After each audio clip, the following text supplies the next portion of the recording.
Quando a gente fala sobre reformar, expandir com foco na eficiência sistêmica, acho que primeiro a gente tem que dar uma conversada e uma boa definição sobre eficiência sistêmica. Então eu falo que eficiência sistêmica é o atributo de uma organização de saúde de qualquer porte que indica o que eu chamo de índices de aerodinâmica ou arrasto do contexto que ela cria para se entregar o cuidado certo ao custo certo. Eficiência sistêmica depende de pessoas elevadas por um propósito, com o espírito de servir, capacitadas para entregar. Depende de processos de trabalho, sem gordura, e da disponibilidade do desempenho de espaço e tecnologias que formam o abrigo onde a vida acontece. Nas ineficiências desses ingredientes, equipe de cuidadores, processos, espaço e tecnologias, nas ineficiências os custos explodem, as organizações de saúde podem fracassar nas suas entregas e perder credibilidade e respeito dos usuários. A implantação de um novo negócio ou ampliação, a reforma de negócios na saúde, de organizações de saúde, essas ampliações e reformas demandam basicamente 4 posturas estratégicas do líder. Primeiro, compreender a posição que a organização tem no território onde ela atua. Segundo, reconhecer os resultados, sem cor-de-rosa, e os próprios padrões de eficiência serem medidos. Desenhar os cenários de futuro e os mapas com as melhores rotas para caminhar até a sua nova posição no futuro sonhado. E, finalmente, criar e administrar táticas de segurança no avanço passo a passo. Então, vamos falar sobre cada um desses temas. Como é que se compreende a posição no mercado e no território onde a organização está atuando? Os empreendedores e os gestores empreendedores sonham e vêm além, mas um comportamento atento ao território é essencial para a gente compreender como é que a gente está se saindo e é essencial para poder caminhar, correr ou até voar, Compreender a posição da organização no território exige primeiro estudar usuários, estudar seus desejos, antecipar desejos, conhecer profundamente as necessidades. Quando se fala em experiência do usuário, será que realmente a organização, a equipe dela, lembra que o paciente e o familiar querem muitas coisas, mas quando eles procuram uma organização de saúde, no final, o que ele realmente quer é entrar, resolver o problema e sair muito rápido e voltar para casa, para o melhor estado possível de bem-estar, para o convívio da família, para o amor da família, mesmo que ele esteja prognosticado com uma doença grave e que tenha alguns poucos dias ou meses para viver. Ele quer sair rápido. O tempo é um assunto super importante nesse posicionamento de o que eu estou fazendo direito ou errado no mercado. Segundo, analisar as ofertas que a organização está fazendo, seja clínica, seja sem diagnóstico, seja hospital de qualquer porte, centro de tratamento quimioterápico, tratamento renal. Reconhecer as qualidades dos concorrentes e os caminhos do dinheiro, como é que esse dinheiro está fluindo. Mas isso só se aplica à medicina suplementar? Não. Como construir um orçamento, um programa de custeio para medicina paga pelos nossos impostos que vão para o SUS e chegam nas organizações públicas, também é um assunto que exige você reconhecer qualidades do que tem em volta, para não achar que você está hegemônico só porque é dominador de um mercado. Desenhar as ofertas que você e seu time sonham finalmente para entregar, a partir das oportunidades e dos obstáculos que você pode ter no território, concorrenciais, obstáculos regulatórios, obstáculos de oferta de mão de obra qualificada. De repente você sonha com algo que vai ser super difícil trazer gente naquele momento para poder empreender com custo adequado naquele nicho que você escolheu. O segundo ponto é reconhecer e medir resultados. A gente não tem cultura de medição de resultados na saúde na maturidade que a gente tem em outros setores. E esses resultados muitas vezes são medidos conforme a régua de cada organização. Claro, eles podem ser medidos na dimensão moral, vidas salvas, anos de vida ganho no melhor estado possível de bem-estar, podem ser medidos com índices de infecção hospitalar, mas também podem ser medidos na dimensão econômico-financeira, taxa e tempo de retorno, EBITDA, etc. Mas reconhecer resultado em branco e preto e os ingredientes que constroem esses resultados é absolutamente essencial.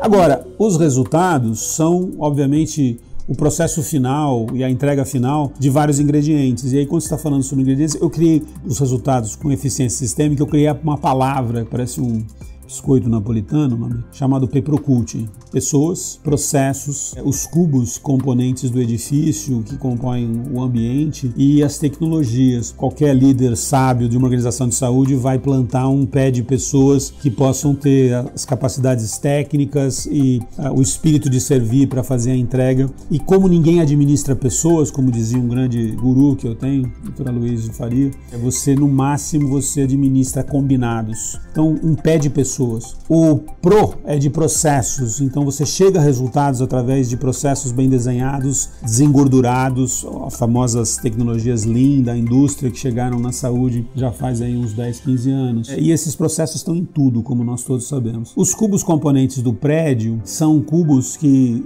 representam os ambientes e as principais serventias de acolher o usuário, facilitar a fluidez aerodinâmica e no auge do desempenho dos cubos contribuir para o melhor estado possível de bem-estar, seja numa experiência de iluminação, seja no som, seja na vista de uma paisagem, seja num tempo curto de deslocamento entre as áreas que são essenciais para o tratamento. E finalmente o T de tecnologias, o T do Peprocult, final de tecnologias, que são as tecnologias de suporte a processo, para aceleração da eficiência, sejam as tecnologias médicas, equipamento médico, e todos os gadgets que hoje a gente felizmente dispõe na área da saúde. Um bom líder vai escolher sabiamente, sem modismos, essas tecnologias adequadas para a organização naquele tempo. E medir o desempenho é uma tarefa que não é simples, porque existe uma porção de subterfúgios para evitar estabelecer réguas muito altas ou fazer uma medição profunda desse desempenho.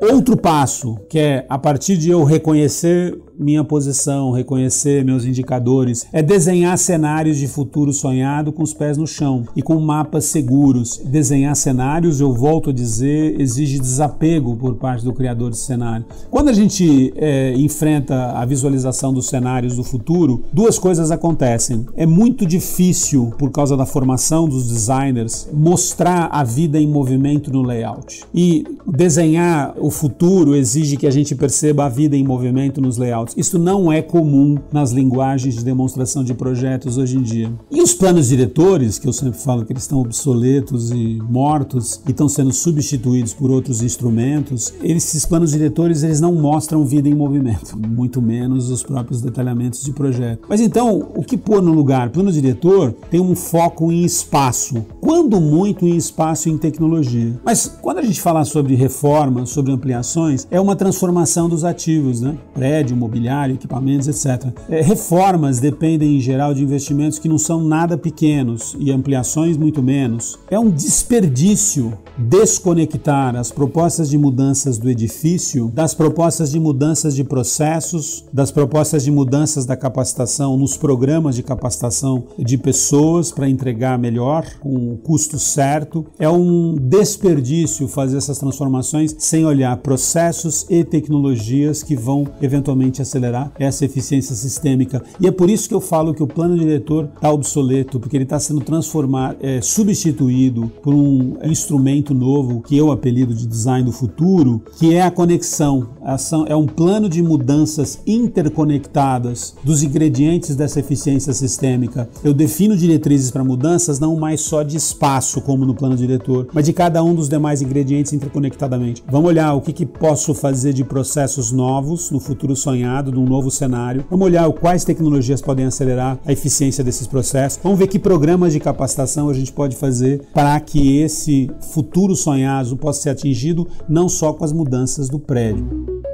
Finalmente, para a gente poder fazer reformas e ampliações com essa visão sistêmica e com a eficiência sistêmica, é criar e administrar o que eu chamo de táticas de segurança no passo a passo. E esse passo a passo, objeto de uma outra conversa que eu vou ter com vocês, é um passo a passo que passa por basicamente detalhar processos junto com detalhar layouts e não fazer detalhamento de layouts sem olhar para processos e para tendências de processo, aquele papo de ficar o tempo todo olhando a vida em movimento no layout, olhar para o futuro sonhado sempre com os fluxos, os espaguetes que mostram o caminho das pessoas e os pontos de encontro. Depois, no momento do detalhamento das especificações, tomar muito cuidado com o tema custo total de propriedade. Às vezes o que você compra barato no início sai muito caro, porque em 3 anos depois você tem que trocar um piso, parar uma operação e fazer com que essa operação dê um enorme prejuízo, paralisada, para a troca daquele piso que era baratinho lá no momento da especificação.